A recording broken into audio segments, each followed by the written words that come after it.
சிவகங்கை மாவட்டம் எஸ்ஆர் பட்டணம் அரசு ஆரம்ப சுகாதார நிலையத்தில் மகனின் சிகிச்சைக்காக வந்தபோது மருத்துவர்கள் செவிலியர்கள் இல்லாததால் பெற்றோர் வாக்குவாதத்தில் ஈடுபட்ட வீடியோ வெளியாகியுள்ளது. 9 o'clock வரைக்கும் இருக்கணும்ல, அவங்க 9 o'clock வரைக்கும் இருக்கணுமா இல்லைங்களா சார்? நான் என் பையனுக்காக மட்டும் பேசல, நீங்கள் நல்லா புரிஞ்சுக்கோங்க. நான் என் பையனுக்காக பேசுனேன்னா நீங்கள் சொல்லலாம். நீங்கள் 8:45 ஆகுது 8:15 ஆகுதுலாம் நான் கேட்கல.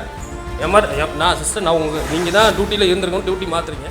பாண்டியராஜன் என்பவர் தனது மகனுக்கு காலில் அடிபட்டதால் சிகிச்சைக்காக 24 மணி நேரம் இயங்கக்கூடிய ஆரம்ப சுகாதார நிலையத்திற்கு வந்தார். அப்போது செவிலியர்கள் மருத்துவர்கள் பணியில் இல்லாத நிலையில் துப்புரவு பணியாளரே காயத்திற்கு மருந்து போட்டதாக கூறப்படுகிறது.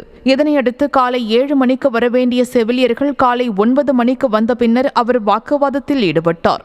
தூய்மை பணியாளர் தான் ட்ரெஸ்ஸிங் தான் பண்ணாங்க, வேற சிகிச்சை எதுவும் பண்ணல.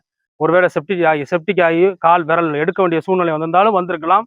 ஜனங்கள் உயிர் பாதிக்கப்படாதபடிக்கு மருத்துவ அதிகாரிகள் உடனடியாக நடவடிக்கை எடுத்து 24 மணி நேரமும் சிகிச்சை அளிக்கக்கூடிய ஒரு சூழ்நிலையை ஏற்படுத்தி தரும்படி மிக தாழ்மையுடன் நான் கேட்டுக்கொள்கிறேன்.